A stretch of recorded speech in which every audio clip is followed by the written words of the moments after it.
Before we get started, can you all hear? Yes? Okay. Adam, do me a favor. Walk up to that microphone and speak, please. Test 1 2. Okay, great. Kim, you on? Testing. Mike? Yes. All right, good. There we go. Hi. Everybody should be up. I need a giraffe back. Yeah, sorry about, we'll move it over and we'll do that. I apologize. Okay. All right. Would you please stand for the invocation pledge of allegiance?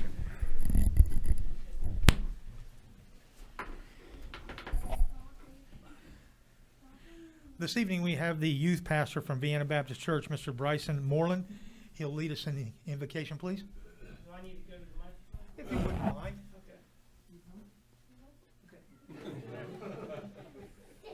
All right. All right, let us pray.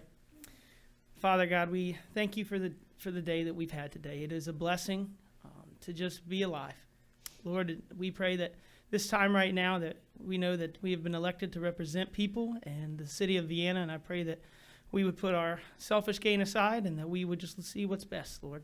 We do praise you and we thank you for the many things that you give us, and we pray for our families as we're away from them, and we pray for protection, Lord, against everything that's going on. It's in your Son's name that we pray. Amen. Amen. Mr. Azinger, would you lead us this evening, please? Would you all please join us in the pledge? I pledge allegiance to the flag of the United States of America and to the republic for which it stands, one nation, under God, indivisible, with liberty and justice for all.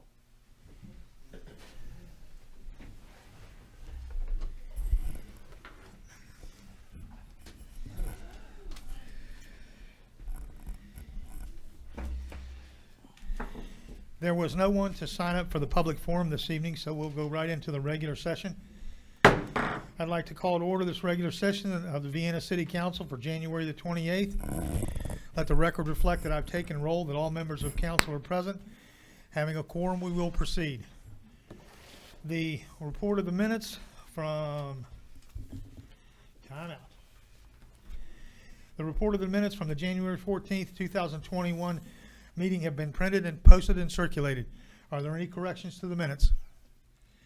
If there are no objections, then the minutes will stand approved as posted. The report of the treasurer will be given at the first meeting in February. And so we move on to unfinished business this evening. First item on our agenda this evening is a resolution to approve a fire truck purchase. Mr. Leach, would you like to take us through that, please?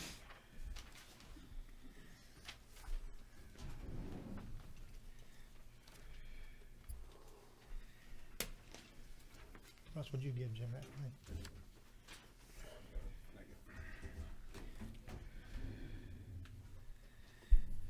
This is a resolution to approve a fire department capital expenditure, approval to order a Ford F-250 4x4 in the amount of $32,429, utilizing the West Virginia State bid process. Be it resolved by the Common Council of the City of Vienna that it hereby approves the purchase of a Ford F-250 4x4 pickup truck at unit cost of $32,429 for the Vienna Volunteer Fire Department, to be purchased utilizing the West Virginia State bid process and to be titled in the name of City of Vienna. And this resolution is designed to allow us to buy from the state contract as opposed to putting out to bid, which, as I understand, is approved by ordinance and state code.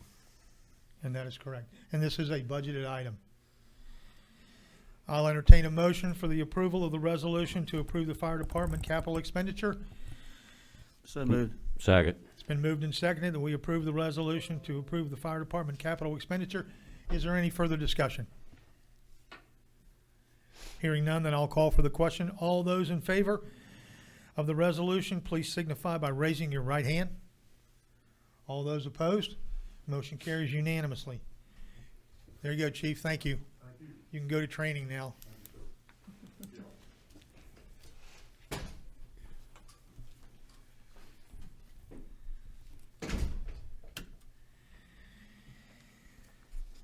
Moving on to new business this evening, the first item on our agenda is a discussion for the police hiring procedures and compensation of the Vienna Police Department. Chief Pfeiffer, are you going to start this evening, sir? Yes, sir. For council's knowledge, we do have all members of the Civil Service Board with us this evening. Mike, are you going to introduce them? Absolutely. All right, there you go. For those of you that don't know, the Civil Service Commission here for the City of Vienna, they oversee our hiring process, which is quite a lengthy process, and they do this overseeing for free. They have served. Kathy has served for a number of years with Kathy Stoltz here, and with the sweater on, Rocky McHale and Nick Bibby here just to my right. They do a fantastic job, and the reason I asked them to come tonight to explain a little bit to you about our hiring procedures and what it takes to become a police officer here for the City of Vienna. We are bound by civil service under Chapter 8 in the West Virginia State Code because we are a Class 2 city, which means we have over 10,000 people. So we work with the Civil Service Commission to serve our hiring here for the City of Vienna. The reason why I came up here tonight is something that I've noticed a trend going on, and I think it's going to affect our city now and in the future, and that is the pay rate for our police officers. We are currently the lowest starting hourly wage in Wood County, and for basically in Washington County as well. I would like to see that issue addressed. Tonight I come to council to request our starting salary is $18 an hour. I would like to ask that to go up to $20 an hour. And I would like to see that retroactive through the police department. So officers that are here would also get that raise. Throughout the nation, this is an issue. It's also an issue here locally. We basically compete with the exact same candidates as other police departments here. And Kathy or the other civil service commissioners may get into what they've seen. And from what I see, it's something that we need addressed. I don't want Vienna, the City of Vienna Police Department, to become a training ground for the city or for us. I think it's something that we can do. It's something we should do. Our police department does an excellent job, in my opinion, and I think they're deserving. So that's one thing through recruitment that we can improve. It will also help us in retention. So if you all have any questions, I'll take those now. On the that's really small. Let me get a little bit bigger. So what I brought with me here tonight is a pay study. And this is from December 2020. I've updated it a couple times here, but this is what the hourly wage looks like. Oh, that's way too. Now that includes Vienna Police Department, Parkersburg PD, the Wood County Sheriff's Office, and Williamstown. And if members of council don't have a copy of that, I'll gladly give it to them. There's more pages to it, which go on with some other agencies, Belpre, Marietta, and whatnot, and some other agencies. But that gives you an idea of where we stand right now. Traditionally, we have seen here, Vienna was always the place to come for police officers. We had police officers from other agencies come to Vienna, and we want to get back to that. We want to be the place to go. I want to be competitive. I want to be able to hold the same number of cards that everybody else gets. It's the same people that we hire from, folks. So I'd like to get on a level playing field with that. So if council or mayor, if you all have any questions for me, I will do my very best to answer them. If you don't, and after that, I'd like to turn it over to the Civil Service Commission so you can hear a little bit about what they do and what they do for the City of Vienna and the police department. Mike, I ask you, I know we met earlier, but could you show them the size of our the police department compared to the other areas? I didn't have that with me. So Vienna Police Department's composed of 20 sworn officers. That includes myself. National average is roughly 2.5 per 1,000, which would put us roughly 25. I did have a visual of, population and how many officers that the 5 closest cities in West Virginia had. Actually, Kim Cool. has that. I'll put it up here. Here's my... There we go.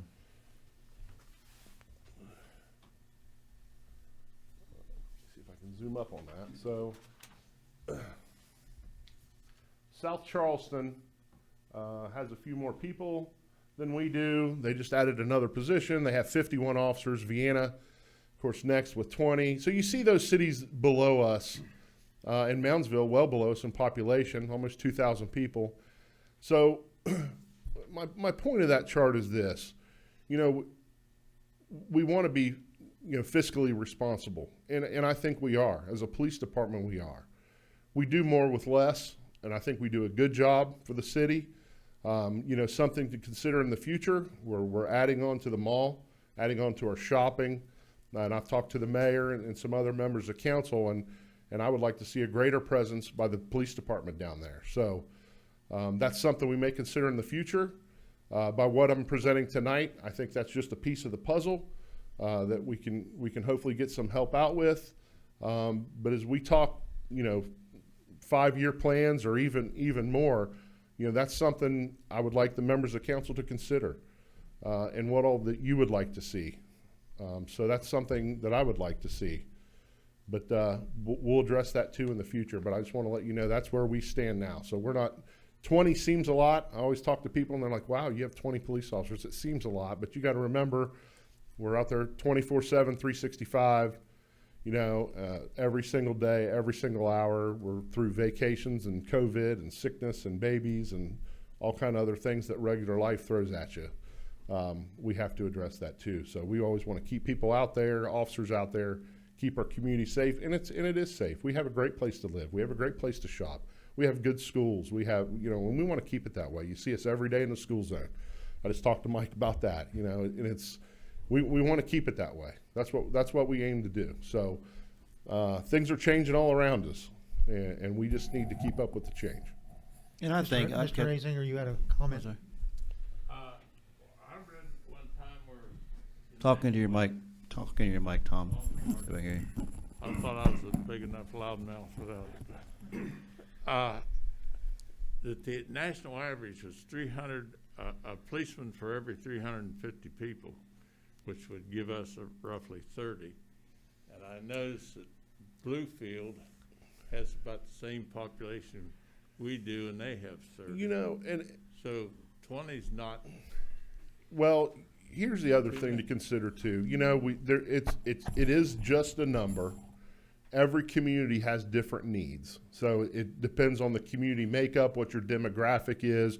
Are you entirely, you know, residential, or are you just commercial? So, and those numbers don't speak to that. You know, our numbers speak for us.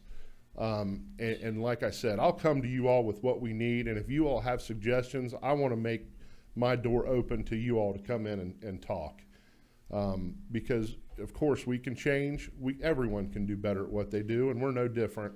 But I think we do a really good job for what we got. And by all means, the city of Vienna has supported their police department always. That's not a question. That's not an issue.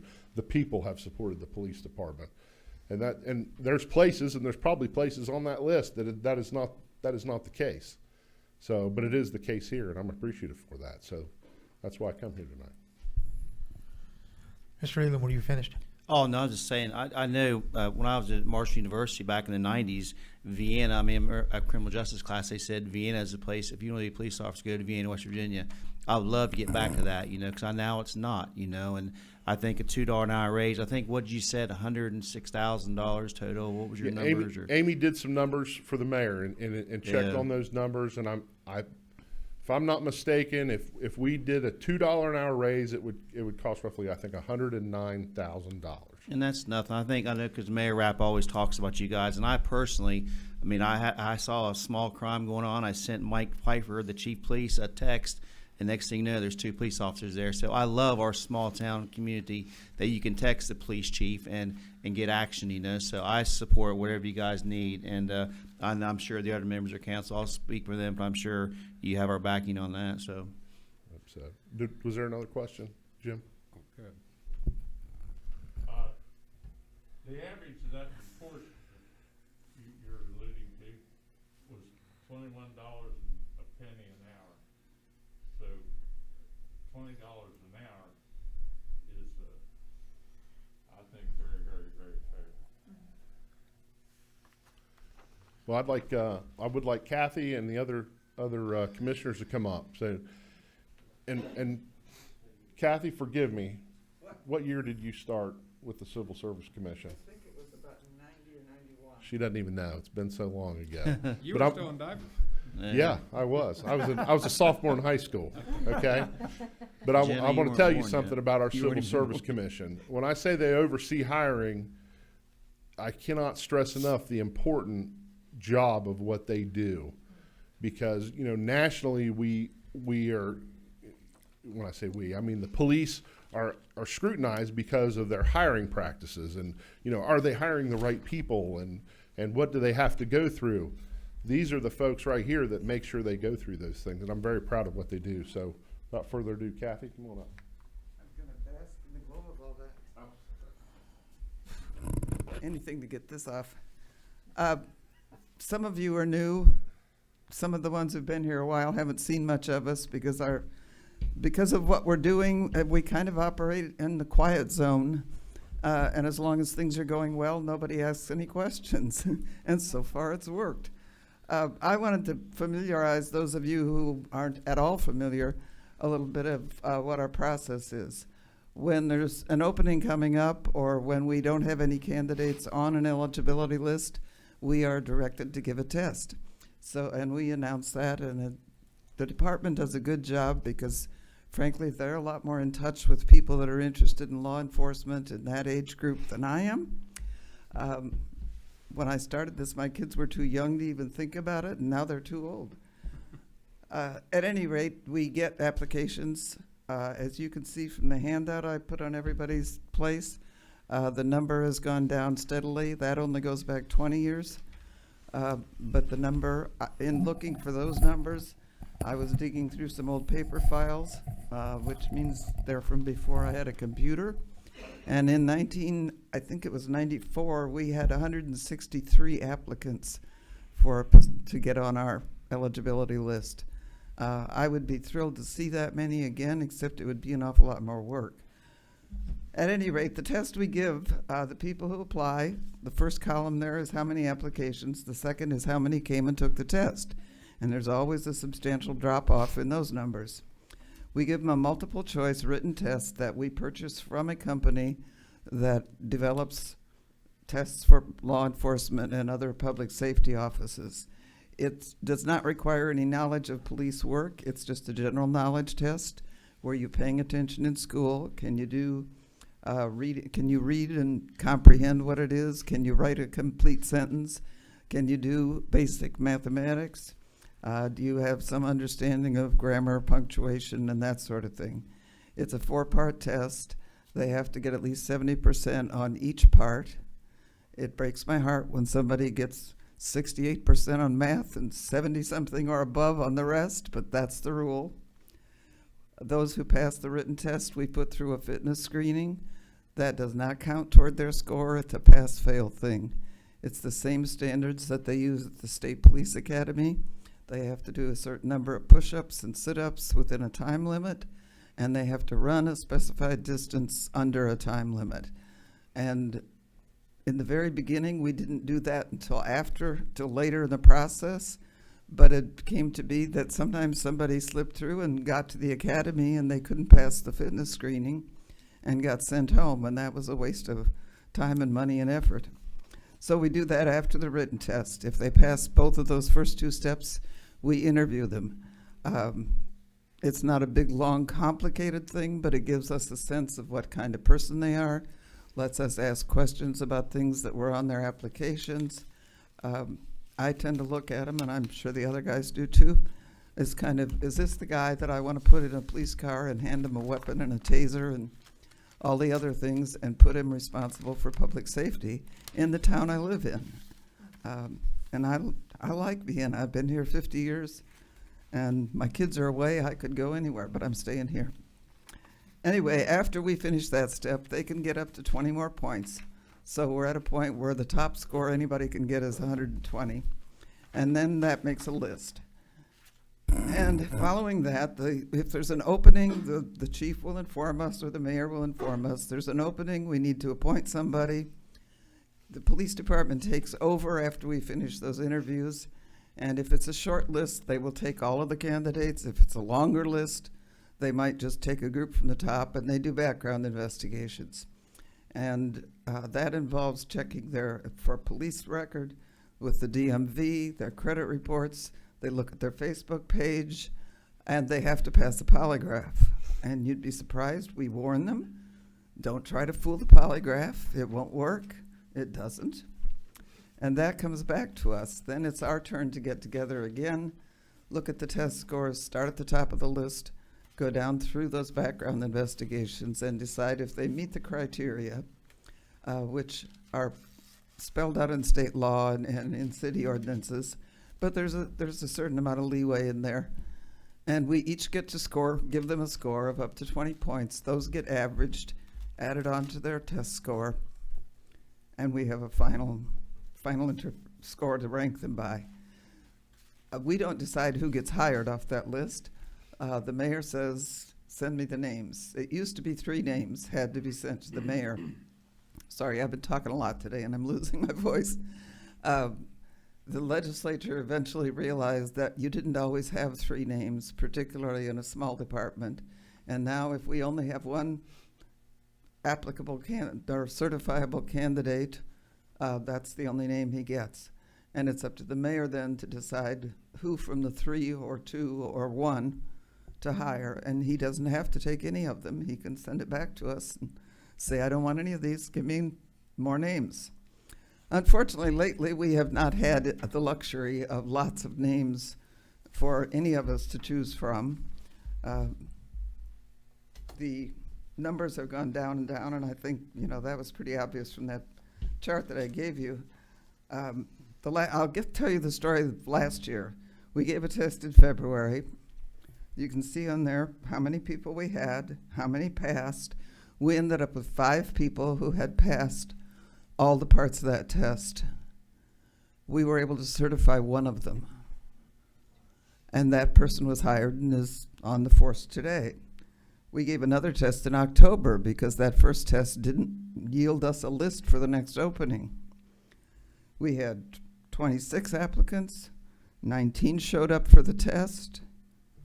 What's the number there? 8 of them passed, or 11 of the 19 passed the written test, 9 more passed the agility, and 5 more survived through the interviews. Sometimes there's a gap in the time there, and some of them have taken other jobs. They changed their mind. They don't show up for the appointment. They went that far and then didn't show up. So again, we ended up with 5 names. We have not yet acted on those people. The department just gave me the background investigations this week, and we'll be looking at them probably next week to decide whether to certify them. The top 2 people on that list, the best scores, the ones we scored the highest on the interviews, they're now employed in Parkersburg at the police department, where they are making a lot more money. And personally, I almost feel embarrassed sometimes to have to say, we'd really, it's a great place to work in Vienna and so on, but you're going to make more money somewhere else. I don't tell them that, but they know it. They check those things out. And the difference, it doesn't sound like a lot, $2 an hour. Just rough math of 40 hours a week for 52 weeks, that's over $5,000 a year. And if you're a young person starting out, and maybe you think maybe you got a girlfriend or a boyfriend, and you might want to get married, and you might want to have some kids, and you might want to buy a house, $30-some thousand is not going to go very far on your first year's salary. I'm really proud of our police department, the caliber of people. I've said for a long time, well, the numbers are shrinking, but there's always a little layer at the top. And I think in the last year, we've kind of run out of that layer at the top because they've got better offers coming from other places. So from what I heard from those of you that asked questions, I think if we voted tonight, they'd probably get their raise. But I hope you're convinced that they deserve it, and I can't think of any reason that we should settle for the people who don't get hired somewhere else. I think they earn it, and we should reward them for their good work. Either Rocky or Nick, do you want to add anything? I think you did awesome. They're bashful. I have a lot of fun with these guys, Well, I'd like, you know, just so I'm saying. give them a hand for all that they do. Yeah. They do it for free, they have to meet, they have to evaluate, it does take some time, and lately it's taken less time, we just have less names. But we hope to change that, it's not an end all be all, and I know that. They told me I was getting a raise one time and they added another 0. I got Tim's papers, and I'll give those back, and, So for council, we'll put this back on the agenda for the regular council meeting, which I think is on the 10th. But there's some other information. Mike brought this to me, and so I reached out to Amy. She's ran the calculations for $1.50, $1.75, and $2 an hour. And the other number that's part of this formula is the effect on the pension. And so Mike was correct. The $2 about $106,000 a year increase, but you also have to figure in the pension expense. So she's calculating that, and once we have that, then I'll give you all those numbers. The last thing that I wanted to say about this evening was the Civil Service Board is made up by code, and so Kathy is appointed by me to represent the city, but she was here long before I came. And so, you know, she's absolutely the leader of this. But at any rate, Dr. Carl McHale, Rocky McHale, a lot of you all know Rocky. But anyway, he is appointed by the FOP, the Fraternal Order of Police. And then Nick Bibby is a representative of the business community. Nick is an Allstate insurance agent. And so those are the 3 categories that must be filled on the Civil Service Board. And so thank you all for your service. It's great, you know. thank you. I just wanted to add, if the discussion's favorable, I would ask for council that would get them implemented immediately. Like I had mentioned, we did have some potential retirements coming up. It may affect a potential retirement. If it did make someone stay that would have otherwise left, it's a big win for not only the city but for the police department. Years of experience walking out the door is what we want to avoid. So, if you don't have anything else, thank you. All right, Mike, thank you. Thank you all very much. Okay. The next item on our agenda this evening is an update from Craig Richards at Burgess and Nyepel.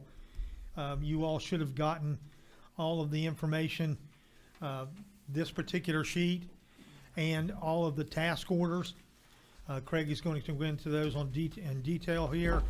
And the multicolored sheet that you all see in front of you, that is the 5-year plan. But as Craig will explain here in just a few minutes, that is a living document. It changes depending on what comes up and what, you know, we try to make plans for things in the future, but this is something that can be added or subtracted to at any time. So Craig Richards with Burgess and Nyepel, and Craig, you can introduce your. Yes, please. Thank you. Yeah, thanks, council, for allowing me the opportunity to come and talk to you about some of the things that the utility board is doing. And we'll talk a lot more about what some of the things the utility board is doing, Hey, Craig, and also include. can we get you over to the microphone so the folks at home can hear you too?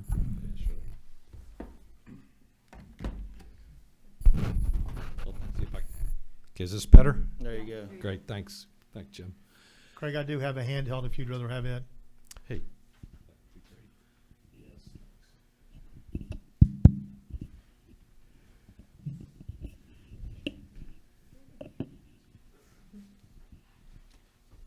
Okay, is this okay? There you go. Good. Okay, yeah, again, thanks, council, for allowing me to come and talk to you about some of the things that the utility board is doing, and including some of the things that Burgess and Nyepel, our engineering firm, is helping the utility board out with. Just as another introduction, I've got a young lady over here, Amy Braun, who's a young engineer in our Parkersburg office, been with us for a couple years. Don't hold it against her. She's a Parkersburg South grad and a Marshall University grad too, but very smart young lady, made better grades than I did in school. I married one of those, so we're all right. Okay, and I sent 2 kids to school down there too, so. I brought her back across the river though, so. Okay. But, Okay, I'm gonna talk about three things and this is just in general, some of the topics. Gonna talk about the 5-year plan, which Randy mentioned here a few minutes ago. Some of the previous projects that have been completed under previous versions of the 5-year plan, and some of the projects that are currently underway, of which we're currently involved in too, Burgess and Nyepel. So what is the 5-year plan? I'll give you a little bit of history behind it. We started with it at about 2012, and it wasn't really necessarily our creation. The utility board, we were in the middle of getting the 12th Street sewage pump station. We were in the process of designing it. We were in the process of getting the water project going, which included some of the tank work around town. So I think the utility board said, hey, we need to start looking further out into the future, so let's start building a 5-year plan. So we put together a spreadsheet. Randy at the utility board meetings every so often, he would ask the board members, is there anything we want to add to the 5-year plan? So sometimes there were things added, sometimes there weren't, but it's basically a list of important things to do. On it, and it's a living document. Like I said, every month, sometimes every month there's changes to it. Sometimes it goes a few months without. Here's an example of it. I don't know how much of this you can read, and Kim, I hope I'm not blocking you from seeing that. This is an example of the first draft of the utility board's 5-year plan that we put together. And the utility board had, they're tracking projects, and they're also tracking regulatory issues. They're also in some cases tracking equipment, major pieces of equipment they wanted to purchase. So we put that on there, and we divided up by year and by quarter, and it went out 5 years. And you can see on this version, on this early version, there was things associated with the 12th Street pump station, some hydrant testing, 40th Street project that we were working on at the time. So that's basically how it got started.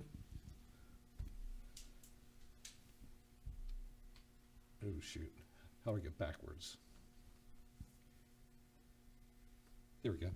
Okay, some of the projects that have been completed as a result of the 5-year plans. The water project that we've completed, there was a rehabilitation of 3 water storage tanks. The one on the left, the big white one, is the, help me out with that, Craig. What's the name of that one again? That's the, yeah. Then we've got the 9th Street tank. You'll see the tank that's got the big shadow on it. That was the old tank that got rehabilitated. And the tank that some of us have been around for a while, that used to be called the St. Joseph Seminary tank, which is now the OVU tank. Now, as part of that same project, there were some new tanks constructed as well. The big tank on the left, that's the Jackson Park tank. And what used to sit up there on the hill above Jackson Middle School, there used to be 3 water storage tanks that were built, I think they're about 20 years apart over time, and I think the oldest one was probably built in the 30s, and they weren't in the best of condition. They needed to have sandblasting done to them, they had to have painting done to them, they had to have some metal repairs, and I think 1 or 2 of them had some foundation issues that needed to be repaired. So the utility board, I think it was the utility board in existence at the time, I don't remember if it was council, but we were hired to do an evaluation. Is it less expensive to rehabilitate all 3 of those tanks, or is it cheaper to build a new one? And we did a life cycle cost analysis on that, and it came out that it was cheaper to build a brand new tank. So that tank at Jackson Park, and the one on the right is the new tank at 9th Street. Those tanks don't need to be painted. They don't need to be blasted. They don't need to be painted. Those are glass-lined bolted steel tanks. Let's say about every 5 years, water needs to be drained down on them. They need to be inspected. But those will last a lot longer than most of us here in this room will ever live. The tank on the right, that's the 9th Street tank. That's the new one, and that's the, you can see the 2 real tall tanks if you're standing down there by the mall. The reason why you needed there was 2 reasons why you needed a new tank next to the existing tank. Number one, we did an analysis of the city's water system, and one of the biggest demands, and what I should say is like one of the biggest flows that you ever see out of your water system is when you have a fire. And we did an analysis on the entire system, but in particular that area around the Grand Central Mall and Home Depot. It was revealed that there wasn't enough water storage capacity to fight a pretty big fire and to fight it for 2 to 4 hours. So we said, okay, we need to have more volume of water up there on the hill in case you need to fight a big fire. The other reason why we needed to have another tank up there is that we had to take the old tank out of service. It was built in 1985. It had never been repainted from what I recall. So in order to take that tank out of service, you'd eliminate some of the water capacity over there and ability to meet demands. So this new tank was built first, then he took the other tank out of service and had it rehabilitated. So that was the water storage tank piece of the project. Other projects that have been completed as a result of the 5-year plan, there's been upgrades to wells number 7 and 8. And those upgrades were completed here within the last 6 months. Craig, final payment was made on those, I think, that job. There was a water main replacement on 3rd Avenue between 55th and 52nd Street. The utility board staff replaced all of the residential meters in town, and that was roughly 4,500 meters, and that was quite a monumental task for the utility board to take on. And it replaced the, you installed new radio read meters, which takes a lot less labor to read those things and to produce bills. Replaced hydrants. I believe that every year the utility board has just a regular process of replacing so many hydrants out of every year. Hydrants are only going to last so long. So Craig has had a program in place for I don't know how many years. Just pick some of them and just replace them, and also replacing some defective valves. All those things that have an asterisk next to them, those are all projects that were completed by the utility board staff. Other water projects completed, and these are projects that, in essence, these projects here associated with the carbon filters weren't financed with the ratepayers' money. These carbon filters, I think most of us are aware, were paid by Chemours. They were responsible for the design, and they constructed it, and they're also paying for the operation and maintenance associated with those. Burgess and Nyepel, we've been involved with the city ever since the C8 issue raised its ugly head here in town. And amongst the different things we did when you had the stop drink order, whatever they called it at the time, the city needed to make that emergency connection up there around Home Depot. We assisted with the design of that, and also when the carbon filters were constructed, the utility board had us do an evaluation and work with Chemours' engineer to make sure that when they put those filters in place, that they didn't affect the ability of your wells and the pumps in those wells to pump water out on the system.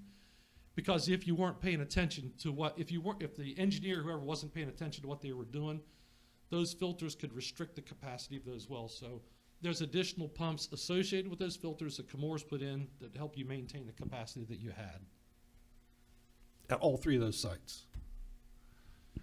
Wastewater projects that have been completed. As part of the 5-year plan, there's been upgrades to the 12th Street pump station. For those council members that aren't aware, all of the wastewater, all the sewage in Vienna gets collected here in town, goes to the 12th Street pump station, and that was the site of a wastewater treatment plant up until about 1985. The city had their own.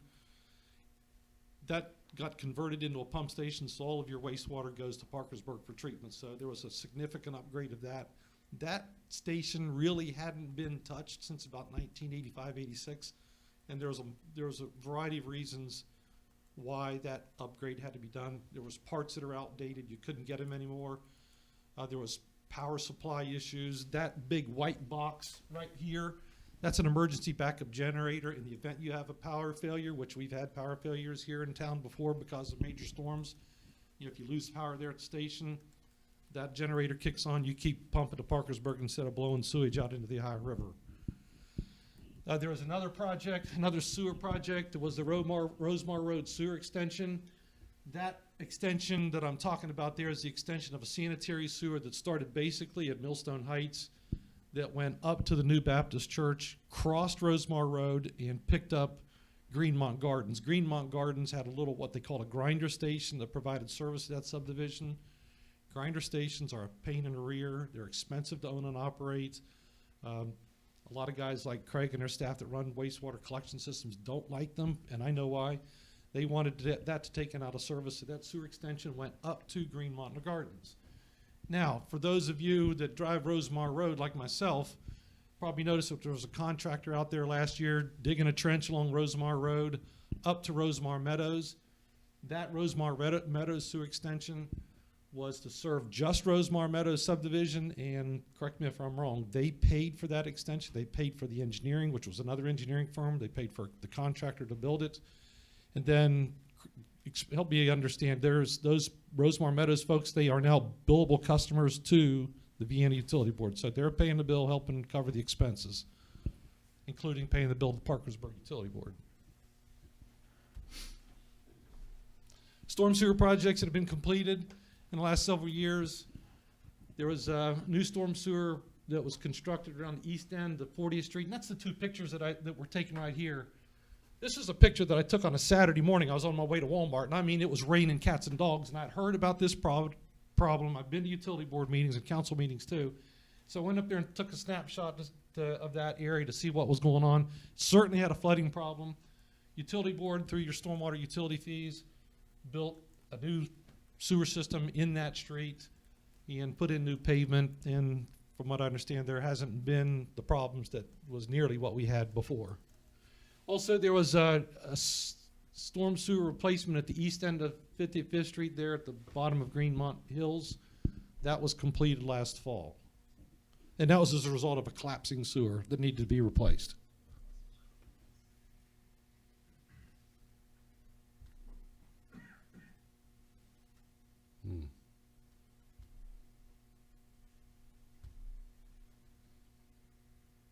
Yeah, bear with me here for a second.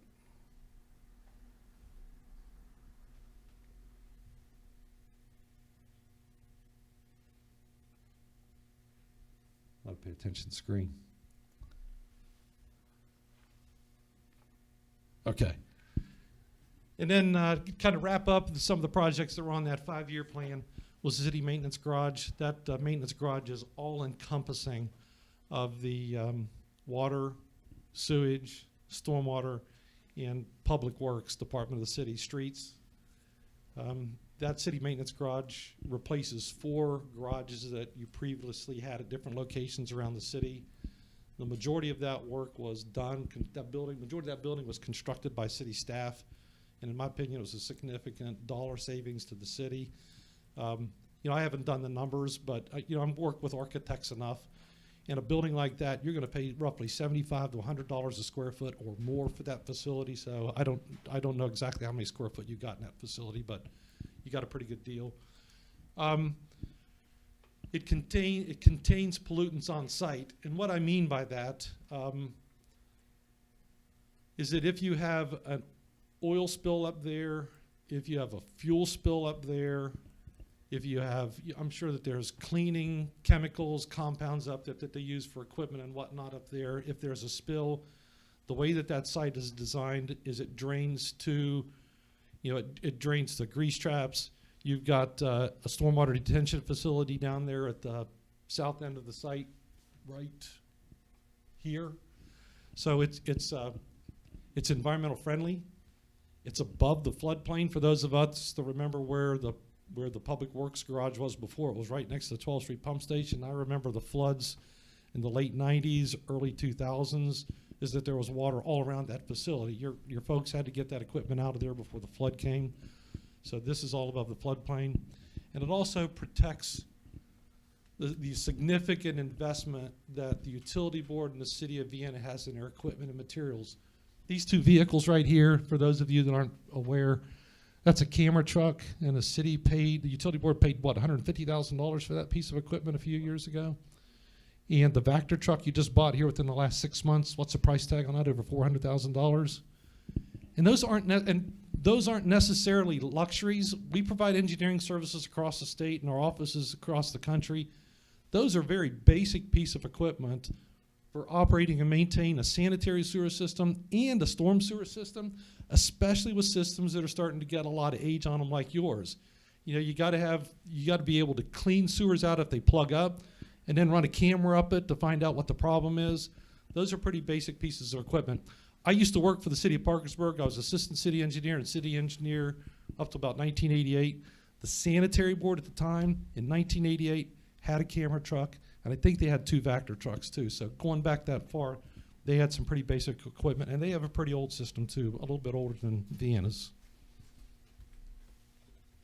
Okay, so what's on the list moving forward? Randy mentioned to you that this is the 5-year plan, the most recent version, and we seem to always put draft on it, again, because it's a living document. There's always something subject to change. But this is what we put together for the utility board. And when I say we put it together, it's like they give us the information, we just stick it on a spreadsheet. But we color coded it this time so that like this color here, I don't know what you want to call that, like a burnt orange or red, that's storm sewer related. The this taupe colored, that's sewage. Blue is water, obviously. And then down here, you know, the mayor had us go ahead and put in some things that might be considered general fund related, also maybe be storm sewer related. That's some of the replacements associated with bridges around town, and also some paving projects. We put that in there as well.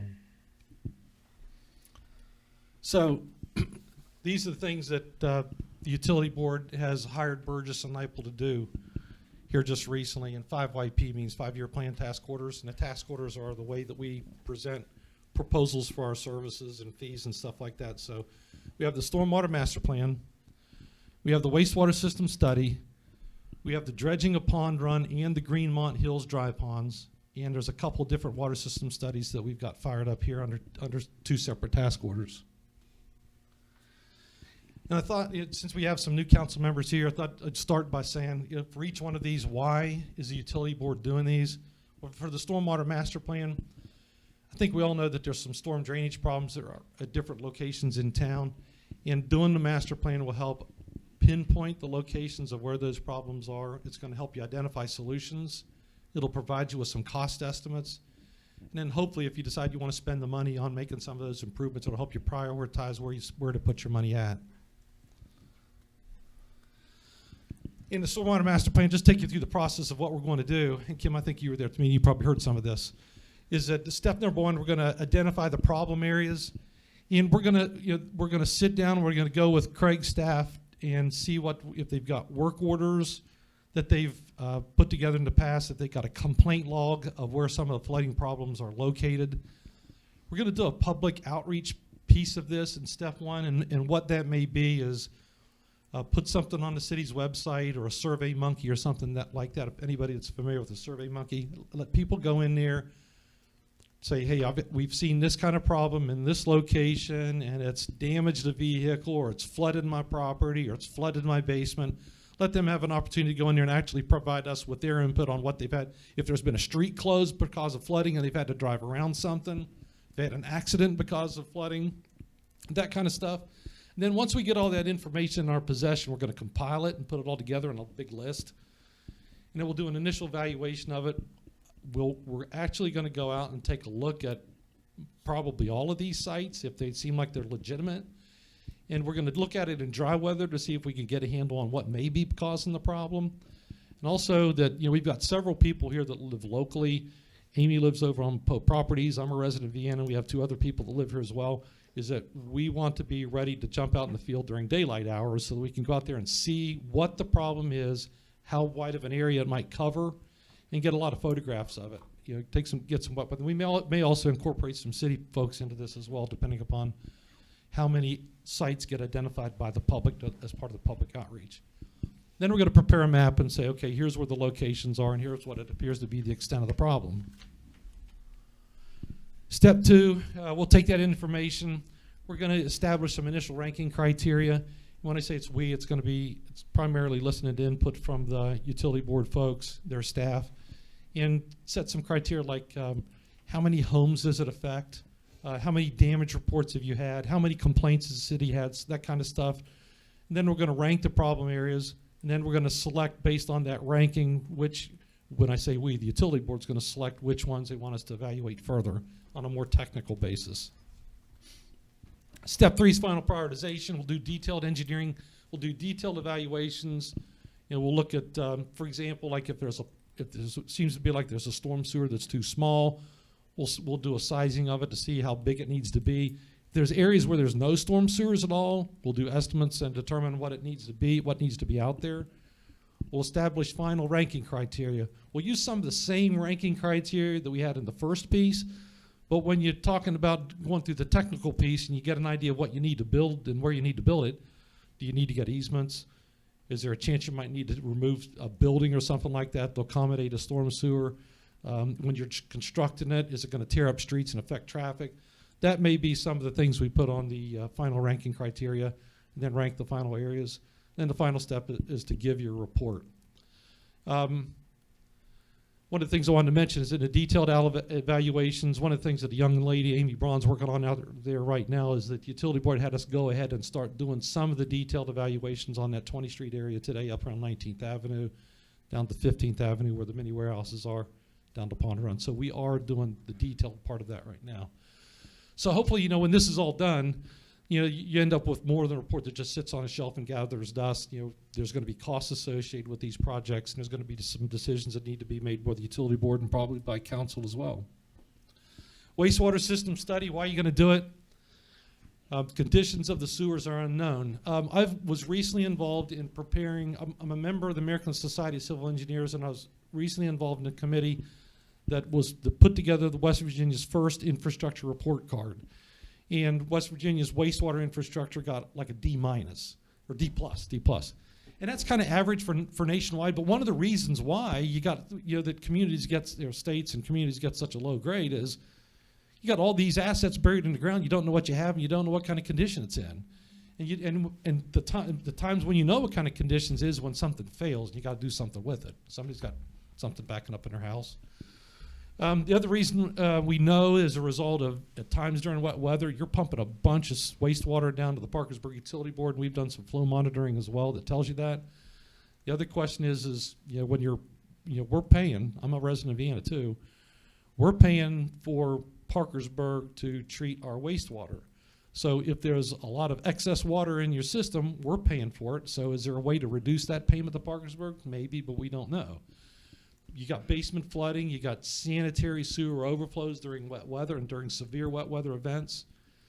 And then the report also going to give you an idea what some of the solutions are and provide you with cost estimates. And then if you decide to if the utility board in the city decides to pull the trigger on doing something, doing a project, we have to go through certain funding agencies, and you have to have this report in your hands and submitted in order to get funding. Okay, some of the work that's already been completed. 2017, the utility board bought several flow monitors, and these are devices to sit down in the sewers, and you can get an idea of like how deep the sewage is and how much wastewater is going through it. 2018, when Amy was still in college, she was a summer intern for us. We had 3 of our people, maybe 2 or 3 of the utility board staff to do a bunch. We smoke tested, I think, the entire sanitary sewer system, and the purpose of that is you're looking for illegal connections. Number one, you're looking for illegal connections into the sanitary sewer. If people have downspouts connected into the sanitary sewer, that's against the law. If you have people that have driveway drains tied into the sanitary sewer, that's against the law. It's in your ordinances. And it also gives you an idea. Sometimes there's actually cracked, the services that go from the main sewer into the house, some of them are shallow, and if they're cracked in poor condition, if you're pumping smoke into them, you're going to pump smoke above the ground, right, Amy? You saw a bunch of that. So 2020, after you bought the camera truck, and this was done with the older Vector truck that you had, there was an extensive amount of sewer cleaning. Your guys went and did a fair amount of sewer televising, and we have some of that information in our hands. So to complete the study, we're going to review the sewer videos that were already taken. We're probably, as a result of us reviewing those videos, we're probably going to come back to the utility board and say you need to do a little bit more, maybe do some more investigations on some of the house service laterals. We're going to evaluate the flow monitoring data that you've had in your hands for a while. We may recommend that you get some more. We'll recommend improvements to the system, and I don't know what those improvements might be. It might be replacing segments of sanitary sewers. It might be making some sanitary sewers bigger. It might be lining sanitary sewers. Just don't know until we go through this process. And then prepare your cost estimates. And again, if the board decides they want to do a project, then we prepare an engineering report, preliminary engineering report, and submit it to the funding agency to get you in line to get money. The dredging of Pond Run. If you take a look down into Pond Run in front of the mall, back in there behind Sam's Club, Lowe's, you can see where there's a fair amount of sediment built up in Pond Run. So, you know, why do the dredging of Pond Run? Why do some of this preliminary engineering that we've been asked to do? Is sediment is accumulated in Pond Run, and we believe that there's sources of debris and limbs and trees, stuff like that. So we believe that there's some large trees and possibly brush that need to be cleared and grubbed and removed. Flood prevention, if that silt builds up enough in the bottom of that channel, it eliminates the flood prevention effect of that channel. And I'm not sure if everybody realizes is that when FEMA did the flood study for Vienna back in 1985, not only did they prepare a floodplain map, but they also wrote a written report. And whenever they write these written reports in areas where they do these studies, they'll do an investigation to find out what's been the historic flood of record. And apparently on Pond Run, I remember seeing this in the flood study because we had to look at it when we did the 28th Street Bridge project, is that there was a fairly large flood back in 1965. And I don't know if Tom was around and remembers that at that time, but there was a large flood at that time. It was referenced in the flood study that FEMA prepared. I don't know, it damaged a couple dozen houses or more. And then USDA, U.S. Department of Agriculture, somehow the politicians got involved. Somebody got a hold of the politicians and said, hey, we need some funding to take care of this flooding problem we have up here. So USDA got some money. The first study that USDA did, and it was through the Soil Conservation Service, was done in about 1968. It was amended in 72. I think they amended it again in the late 70s until finally they actually designed and built something in 1985. And so this dredging, and the city's required to maintain Pond Run. And my understanding, the utility board staff does mow grass and do some clearing and stuff like that, but not the heavy kind of stuff we're talking about here, removing the sediment. So there's an agreement that was signed by the city of Vienna, city of Parkersburg, because Little Pond Run that goes back up in behind BW3s and crosses and goes across where Sebastian's used to be, that's city of Parkersburg. They were signatory to that agreement, as well as the Wood County Commission, because part of these go outside of the respective municipalities and goes into the county. So all three parties signed off on that agreement. So this is information that was right out of the night. This is the November 1968 work plan that was prepared by the SCS. And the portions of the Pond Run project that they called it was back here. It's not quite to the Ohio River. It's just up from the Ohio River where they did the channel improvements. This is Little Pond Run. This is Pond Run about to where it crosses Grand Central Avenue and goes in front of Kmart. So SCS didn't do anything with that in front of Kmart, Applebee's. Then they pick it up again on the other side and they go all the way up to 28th Street. One thing that I thought was kind of interesting was that in the initial work plan in 1968, they did have in their work plan to go from 28th Street up to 34th Street.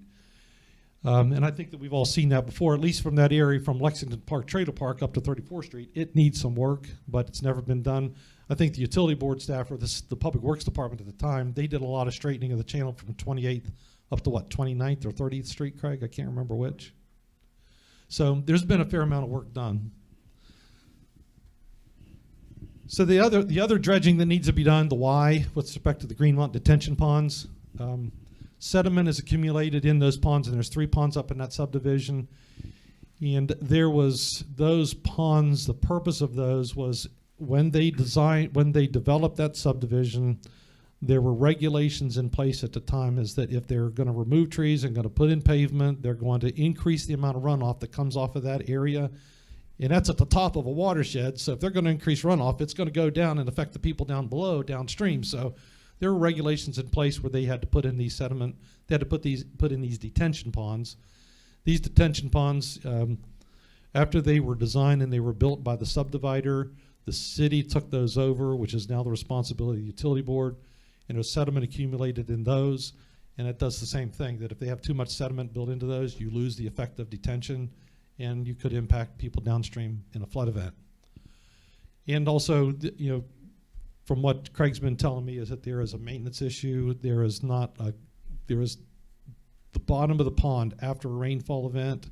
It's not graded well enough, and it doesn't have a good channel in the middle such that it stays swampy. And when it stays wet a big chunk of the year, so it makes it real hard for them to mow the grass and maintain it.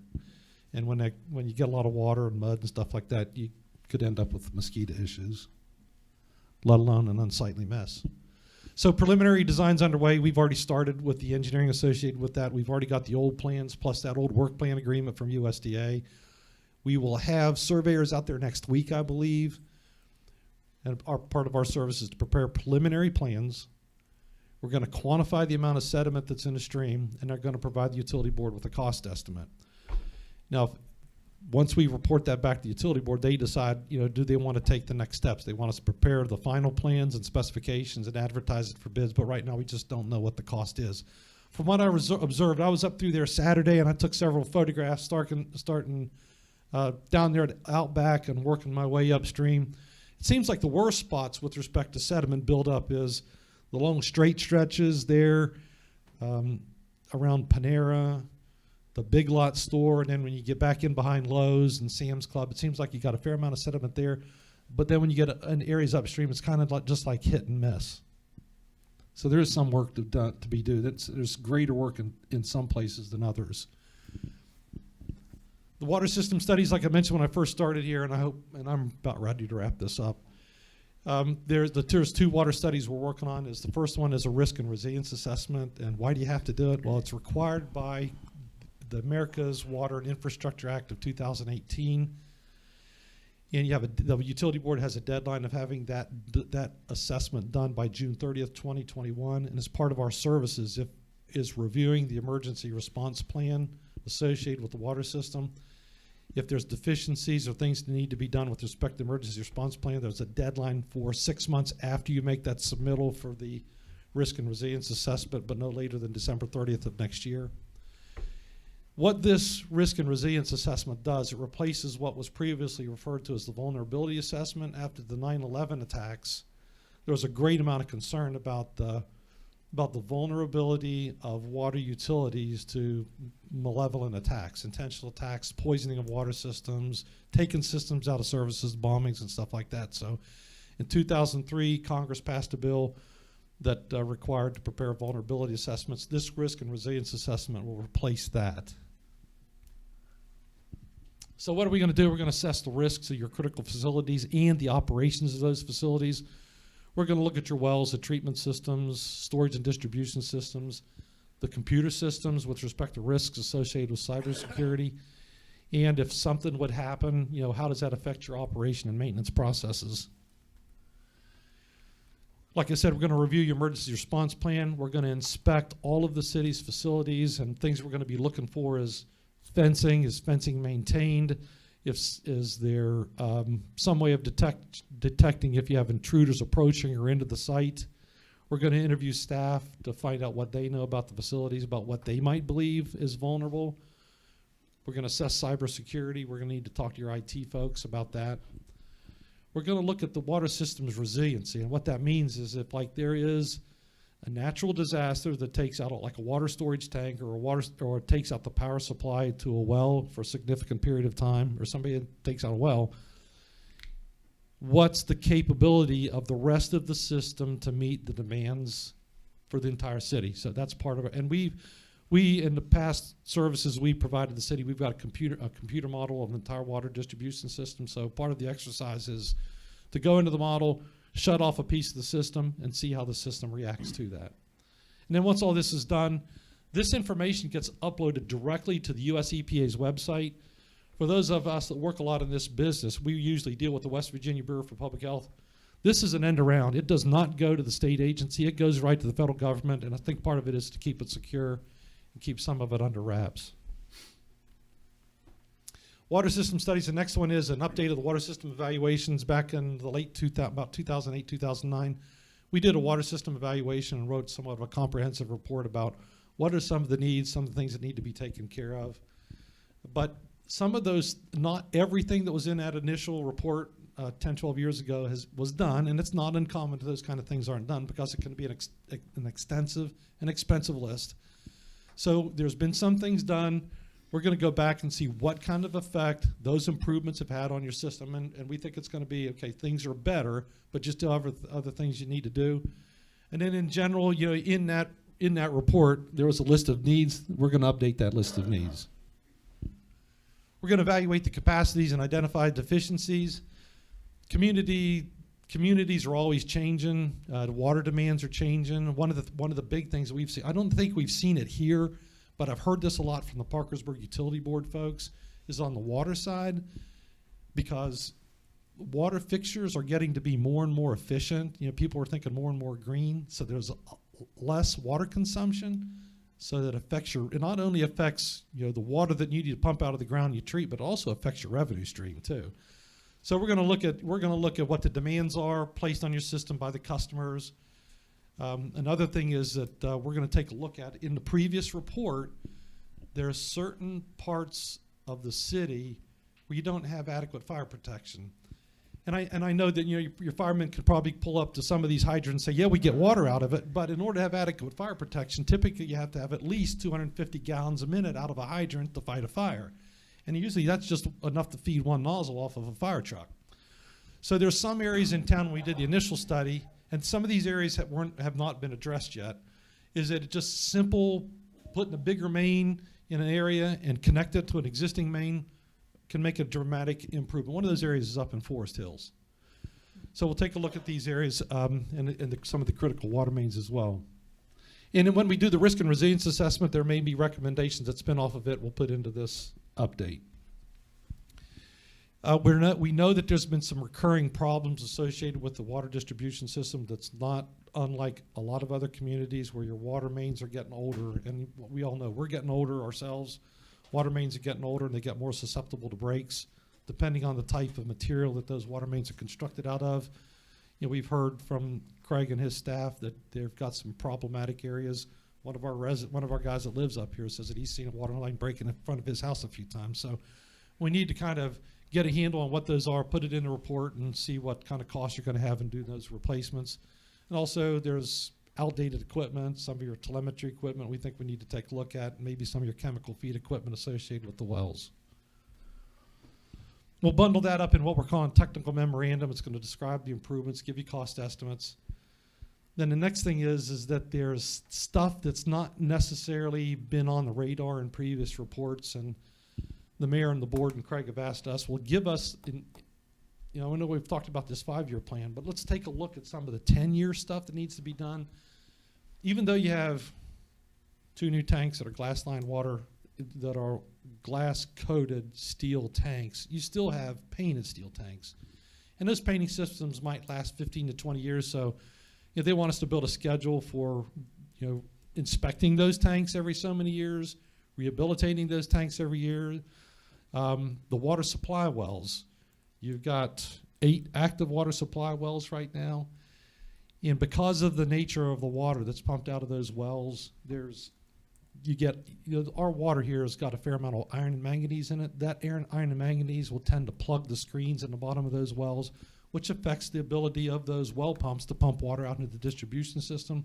I think I've heard Craig say that those things need to be rehabilitated, redeveloped every 7 years, 6-7 years. So that needs to be put on some kind of a routine schedule beyond the 5-year plan and take care of that kind of stuff.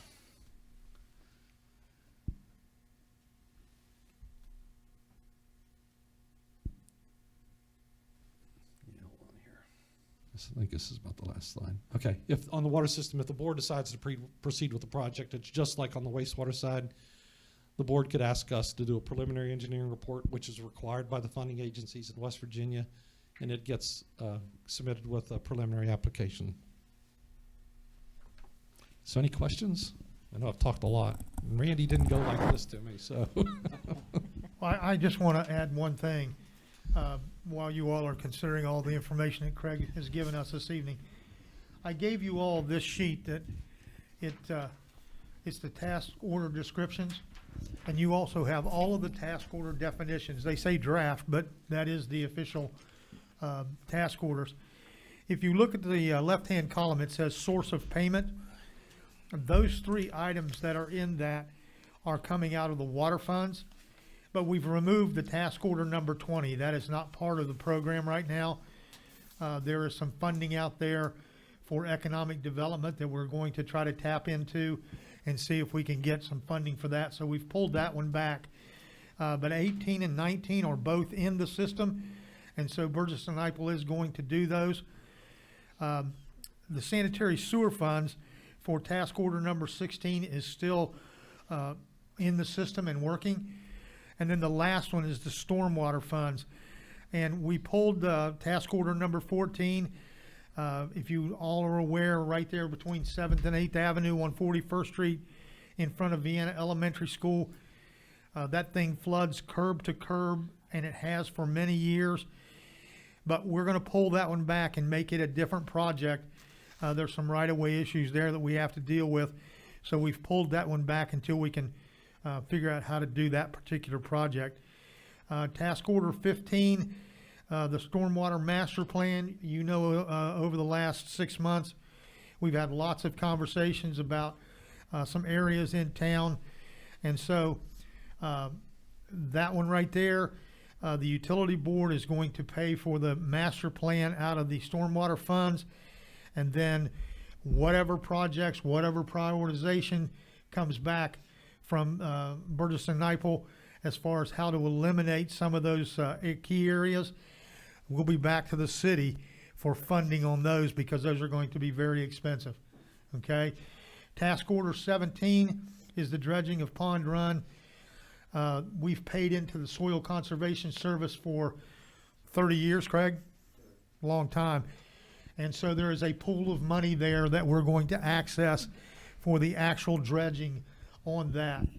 And so the study will be done, but when we get ready to do the actual dredging itself, we're going to reach out to the Soil Conservation Service and try to tap into that money that we have on deposit with them. So the water funds and the sewer funds, our bond ratio is solid enough now that the utilities can afford to pay those expenses. So the utility board will be taking care of those costs with Burgess and Nyepel, and the other ones will come out of the stormwater fund. But that's where the funding sources will be for those particular projects, okay? If you have any more questions about that, I'll be glad to sit down with you and go through that. But I think you all are aware that we just have utilities we have to maintain. Will you remind me for the dredge for Pond Run, is it for the full length? I can't remember what you said. How far up are we going?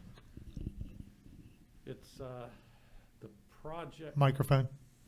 Sorry, take this thing off too. And I may ask Craig to refresh my memory, because it's it's in pieces. It's in pieces because it goes from right by, there's a section right in there behind Outback, right? Go ahead. Yeah, what we're gonna do is ask First Night to do the feasibility study from the Grand Central Mall up to Roosevelt 28th Street. Okay, now again, we know that some sections don't need to be done. Visually inspected, yes. Then went through visually inspected, they'll come back in and start doing the surveyors and come back in and say, okay, we know you can visually see the facility. You'll start taking some grade shots and start doing the calculation from there on that. Okay. Like you said, the majority of it is probably 16th Street down. Cool. Okay.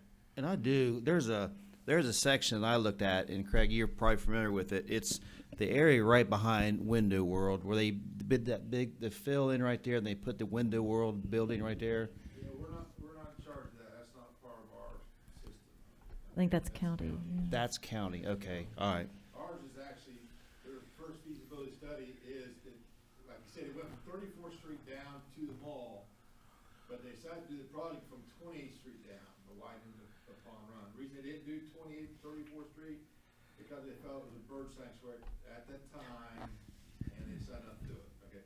So, the city's done it since then, but, you know, 28th Street down is our main priority. Cool.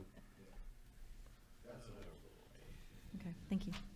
And I do just think about, you're talking about the stormwater master plan, because we have so much flooding in Vienna. But I think the citizens will be happy when you and Craig or whoever goes and identifies this, and they see, hey, my street's on the list. You know, I don't care if it's 20 years down the road, but at least it's been identified.